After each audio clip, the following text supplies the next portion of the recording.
Professor Zixtel checked the room settings for the 5th time. The temperature was set at a mild 22 degrees Celsius.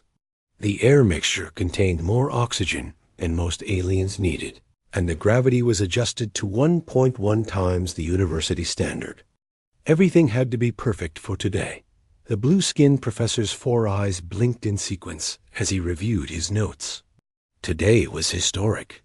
For the first time, a human would teach at the Galactic University of Xenobiology.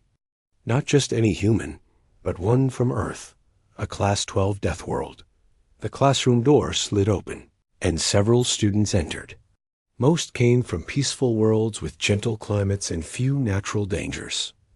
They had never seen a Death Worlder up close. "Will the human really breathe the same air as us?"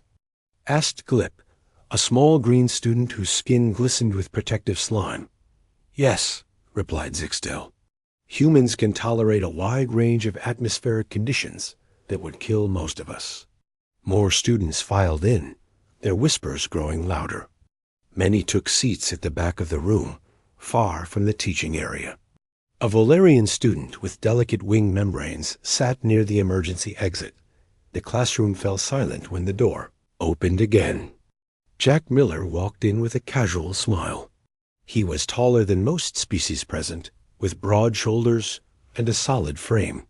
The human skin was light brown, and short dark hair covered the top of his head. He moved with an ease that surprised the watching aliens. "Good morning, everyone," Jack said. His voice was deeper than most species could produce. "I'm Professor Jack Miller from Earth, and I'll be teaching comparative physiology this semester." Several students flinched when he displayed his teeth. To them, those flat omnivore teeth looked dangerous. Zixtel moved forward.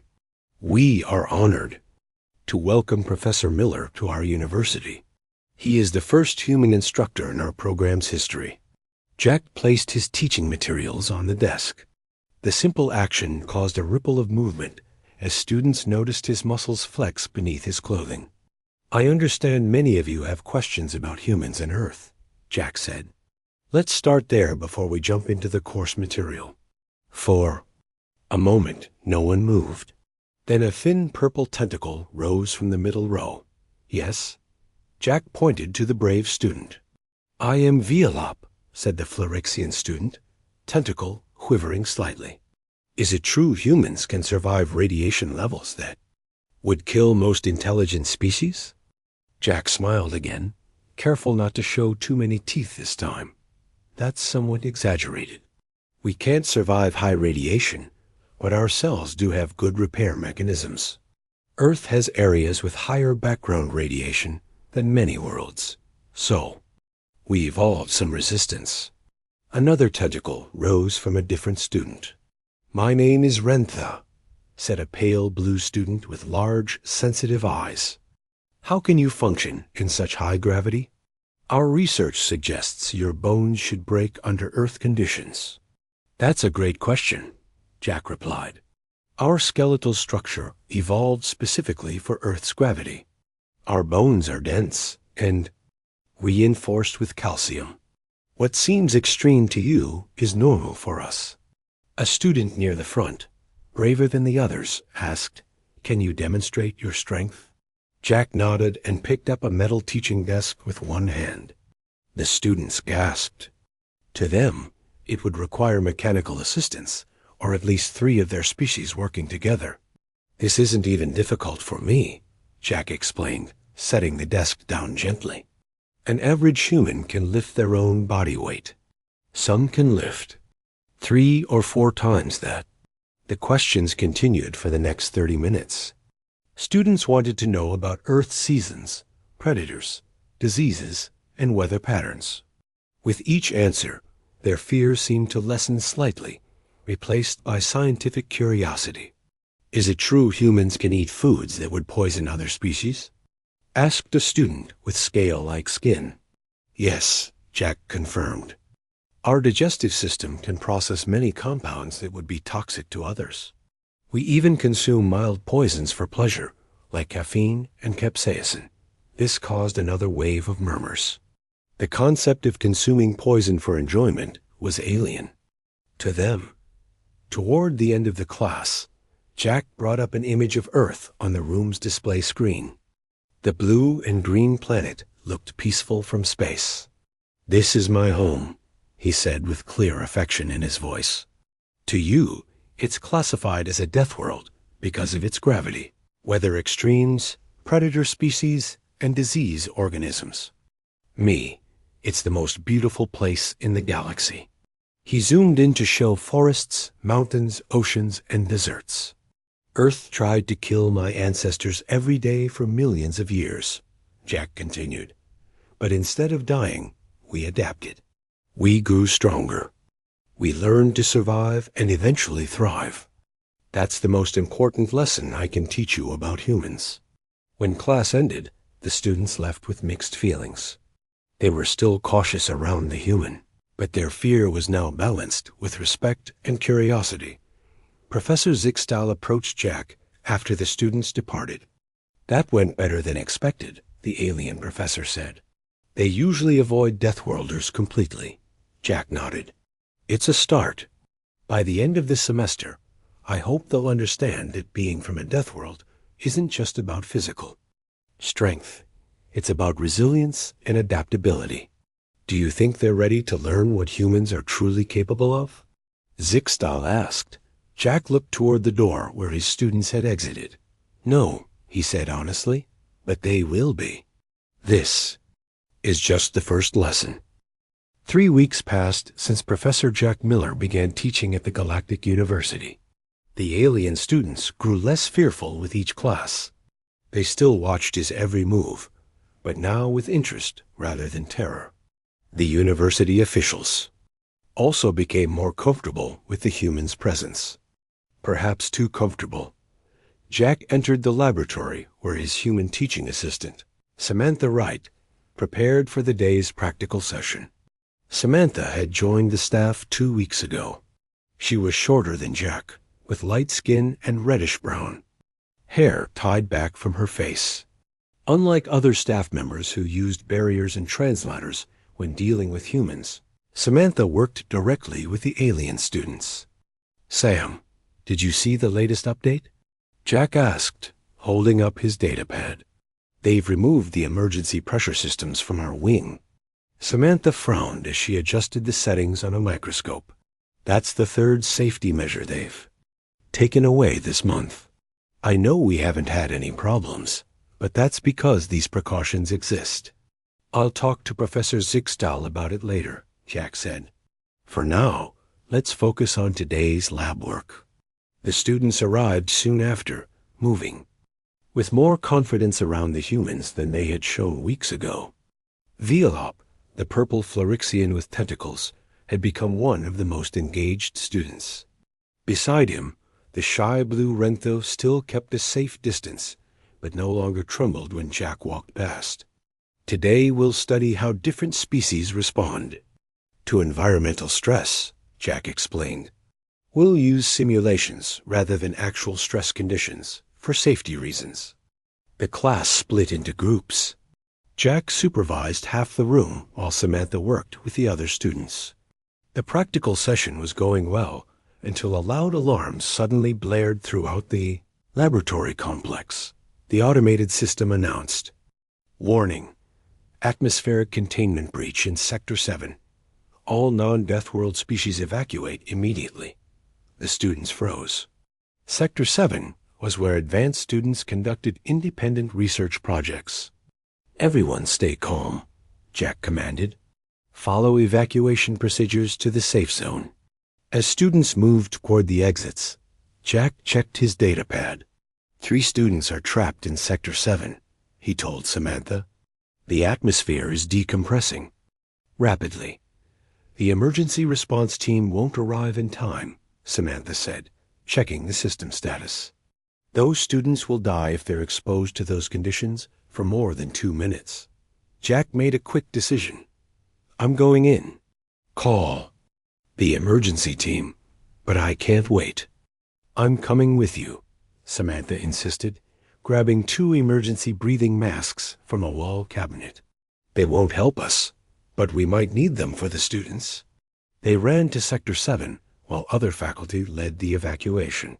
When they reached the sealed doors, Jack could see through the small window. 3 alien students huddled inside as warning lights flashed. One student appeared unconscious already. The pressure equalization systems would have prevented this, Jack muttered. He typed an override code into the door panel.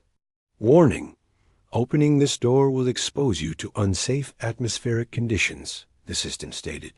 Override safety protocol. Jack commanded. Emergency rescue authorization. The door slid open with a rush of escaping air. The sudden pressure change would have killed most beings in the university, but the humans merely felt their ears pop painfully. Jack entered first with Samantha close behind. Inside, 2 students remained conscious but struggling to breathe. The third lay motionless on the floor. Jack lifted the unconscious student, a small insect-like being that weighed almost nothing to him. Samantha helped the other 2, placing breathing masks over their face parts. "Stay between us," Jack told the conscious students. "We need to move quickly." They made their way back through the door and toward the medical center. By the time they arrived, the emergency response team had finally reached the area. Medical. Staff took the injured students for treatment, while other faculty members stared at the humans with new understanding in their eyes. Later that day, the university dean, an elegant 4-armed being named Elzora, called Jack and Samantha to a meeting. "We owe you a profound debt," the dean said. "Had you not acted, those 3 students would have died before our emergency teams arrived." "This is exactly why those safety protocols existed," Jack replied firmly. "The pressure equalizers would have prevented the rapid decompression."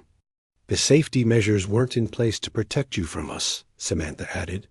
"They were to protect everyone in case of emergencies that only Deathworlders can handle." The dean's skin colored slightly, showing embarrassment. "We misunderstood. We thought the precautions were excessive, meant only to calm fears about having humans on campus." "Humans don't just need protection from the environment," Jack explained. "Sometimes the environment needs protection from what we can endure. And sometimes that endurance is exactly what's needed in a crisis."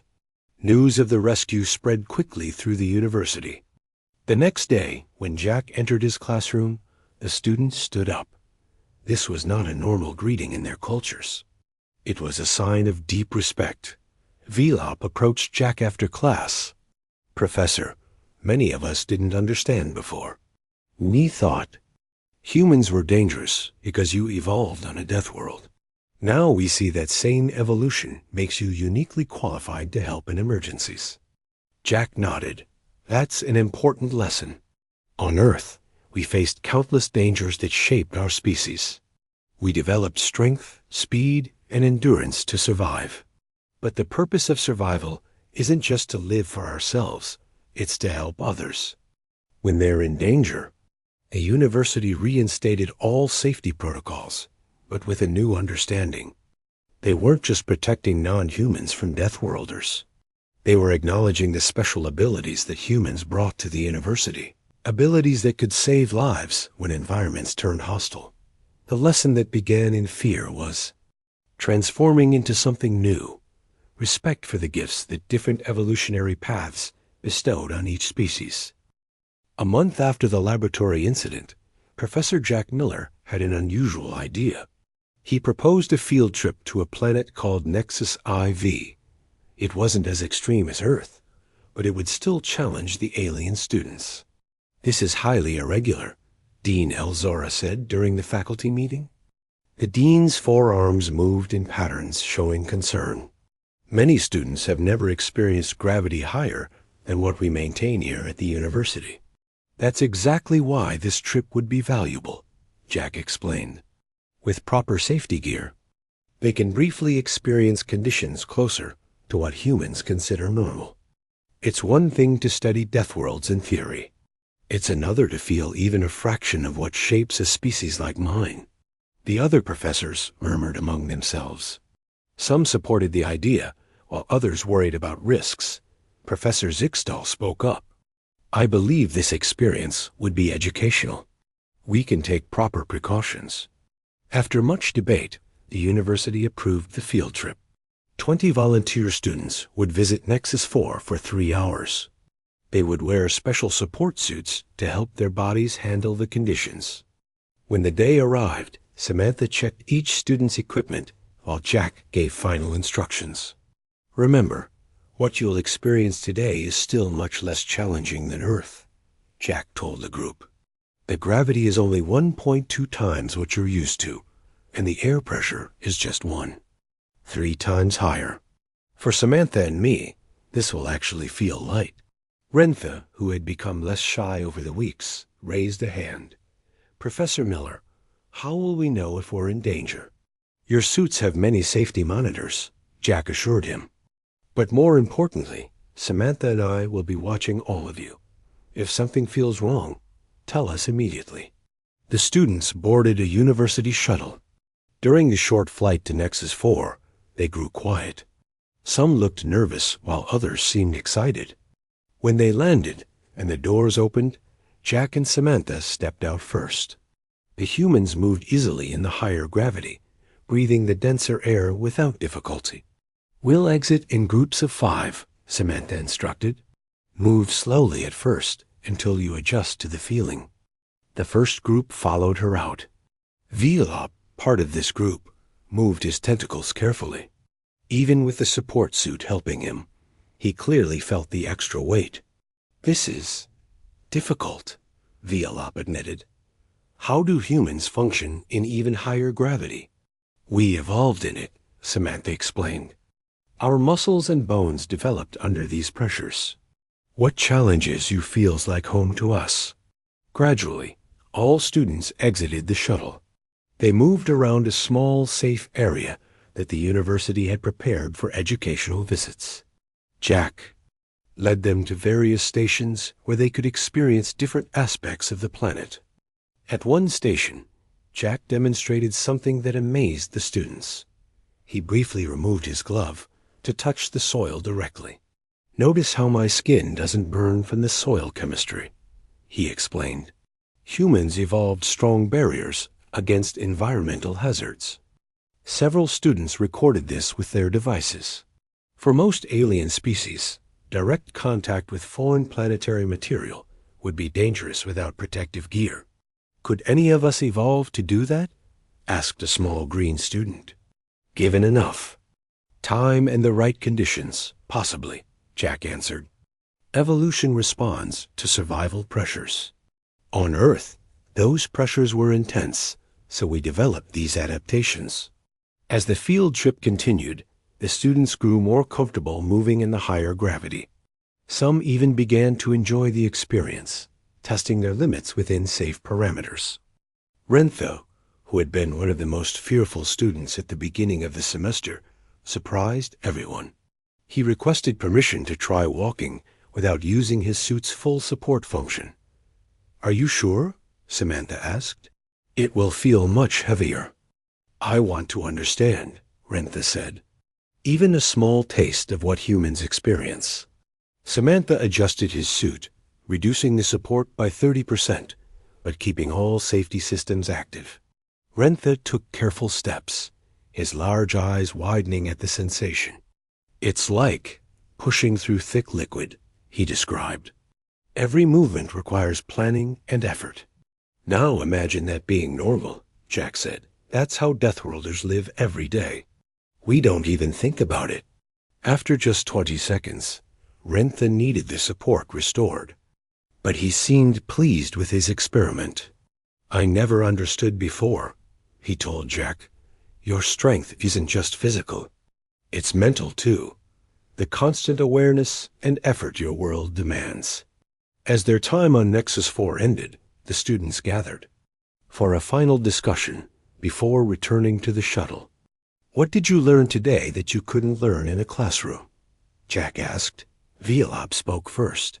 Theory can't convey feeling.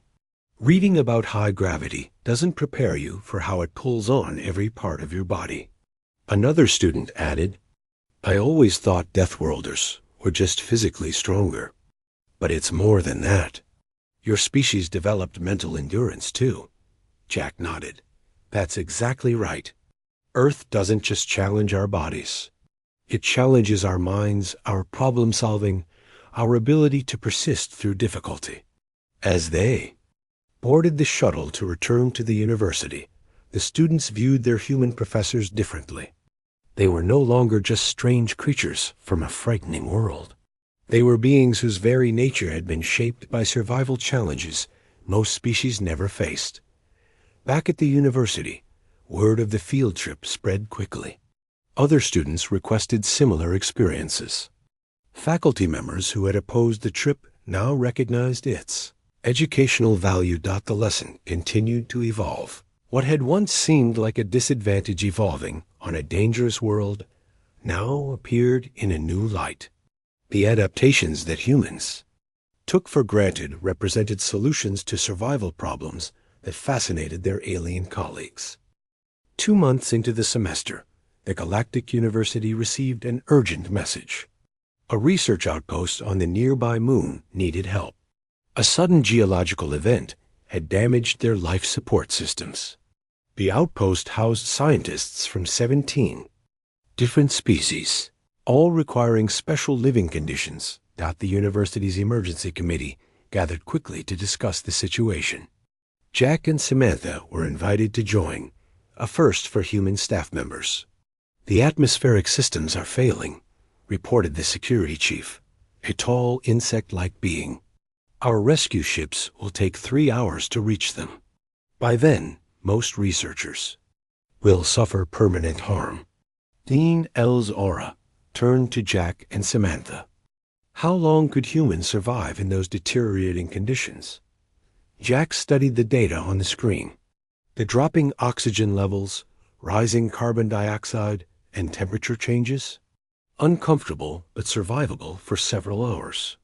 We could bring emergency supplies and fix their systems before your ships arrive. The committee members looked at each other. This was exactly why having Deathworlders at the university suddenly seemed valuable. Would you be willing to attempt this rescue? The dean asked. We cannot order you to put yourselves at risk. Of course we'll go, Samantha said without hesitation. That's what humans do. The decision was made quickly. Jack and Samantha would take a fast shuttle with repair equipment.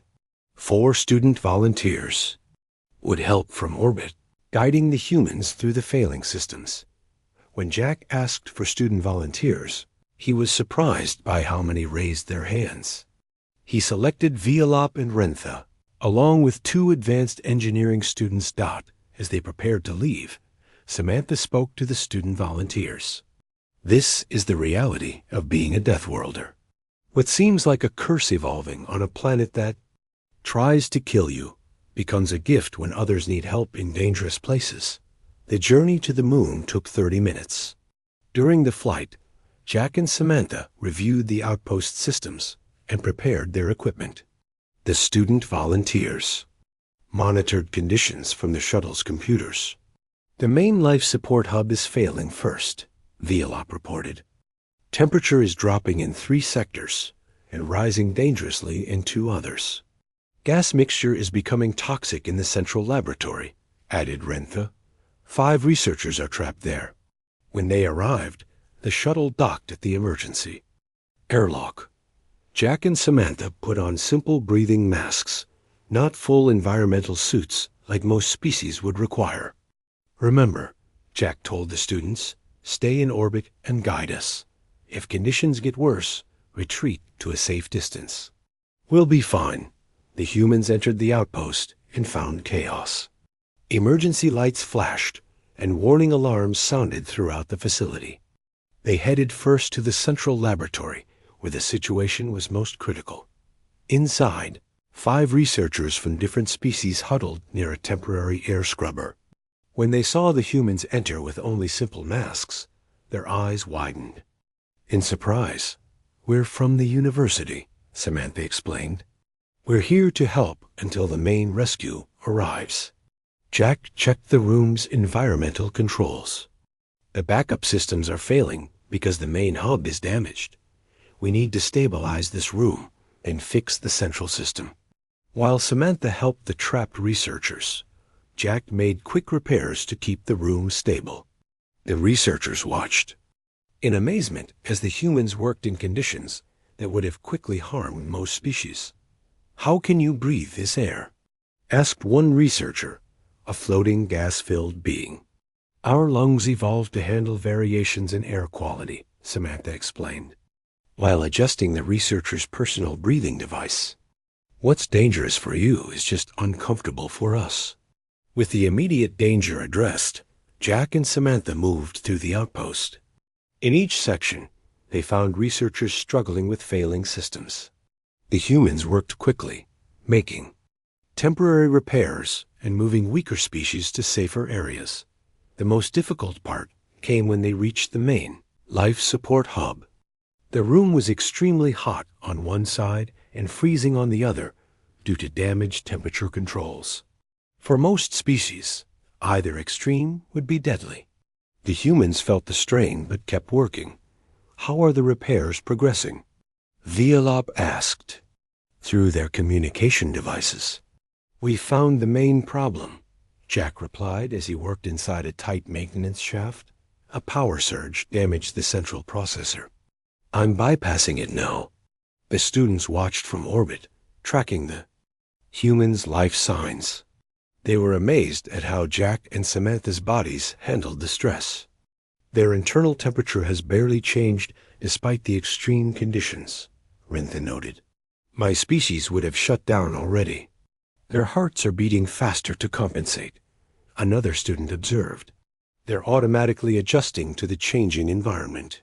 After 2 hours of intense work, Jack and Samantha restored the main systems. The outpost's environment began to stabilize. When they returned to the central area, the researchers gathered around them in gratitude. Not by the time the main rescue ships arrived, all 17 researchers were safe. Many would need medical care, but there were no deaths. The rescue team was surprised to find the situation under control. "We expected a disaster," the rescue leader told Jack. "How did you manage this with just 2 people?" "We're Deathworlders," Jack said simply. "This is what we're built for." Back at the university, news of the rescue spread everywhere. The 2 humans were no longer seen as frightening curiosities. They were heroes whose Deathworld adaptations had saved lives. In Jack's next class, attendance was higher than ever. Even faculty from other departments came to hear him speak. The lesson that day wasn't from the textbook. Instead, Jack talked about how evolution shapes species for specific environments, and how those adaptations can help others. The same traits that make humans seem dangerous, our strength, endurance, and resistance to environmental hazards, also make us excellent emergency responders, he explained. That's the paradox of Deathworlders. What helps us survive can also help others when conditions turn hostile. The students listened with new understanding. What had begun as fear had transformed into respect and appreciation. The true lesson was becoming clear. Diversity of evolutionary paths created strength for the entire galactic community. As the academic year came to an end, the Galactic University prepared for its graduation ceremony. This year was special. For the first time, the university would honor its human staff members with its highest award, the Stellar Medal for Exceptional Contribution. The large ceremonial hall was filled with students, faculty, and visitors from many worlds. Colorful banners hung from the high ceiling, representing the home planets of all graduating students. Near the center, Earth's blue and green flag stood out among the others. Dean Els Aura stood at the front of the hall, forearms held high for attention.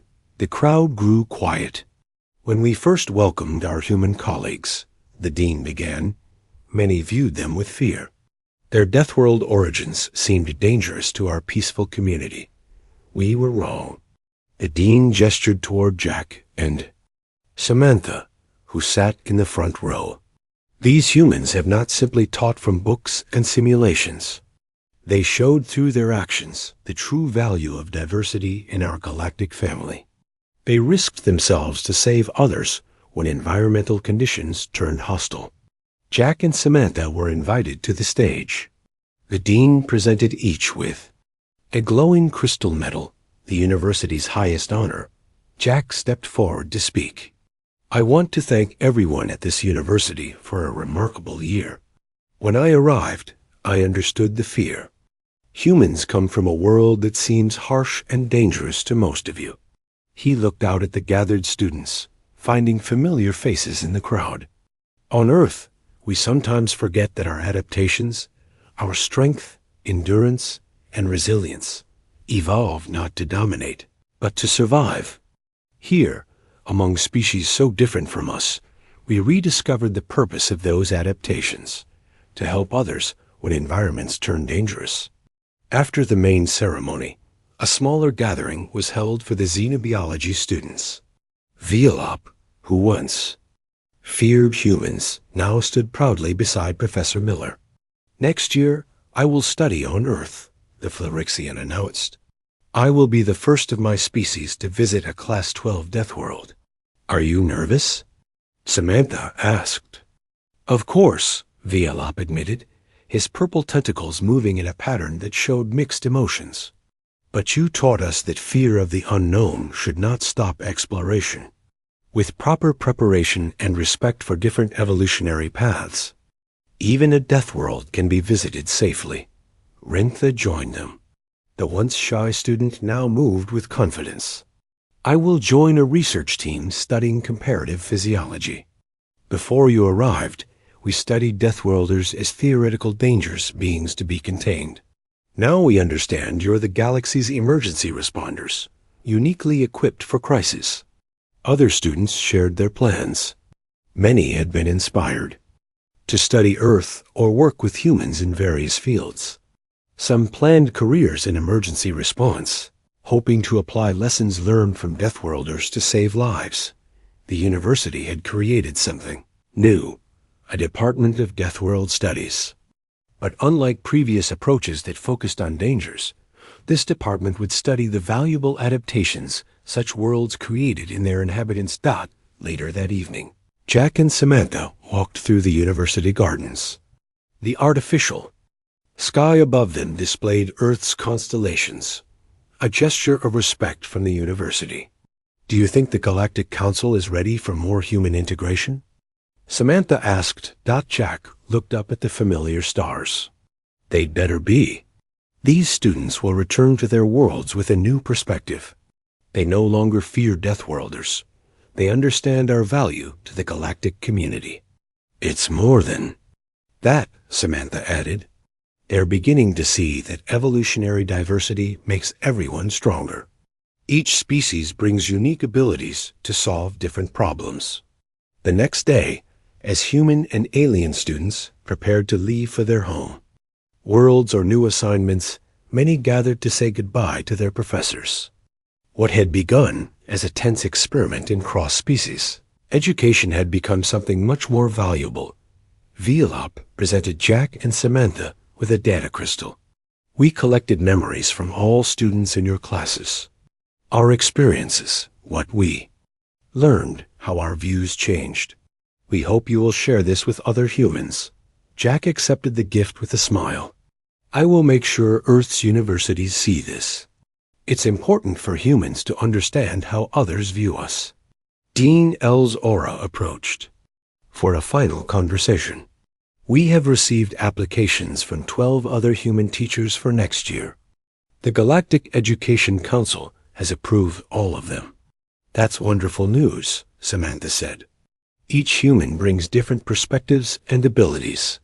We've also received hundreds of applications from students across the galaxy who want to learn from humans, the dean added. Your presence has changed how many species view Earth and its people. As Jack packed his belongings in his office, he found a simple drawing left by a young student. It showed a human figure standing protectively beside smaller alien figures. Beneath it was written in careful letters, Deathworlders, the galaxy's guardians. The lesson these alien students hadn't been ready for, that what seemed frightening, could become their greatest asset in times of crisis, had been thoroughly learned. As humanity continued to join the galactic community, they would be welcomed not with fear, but with appreciation for the unique resilience that Earth, their beautiful death world, had given them. The greatest safety lesson wasn't about protection from dangers, it was about embracing the strengths that different evolutionary paths had created across the stars.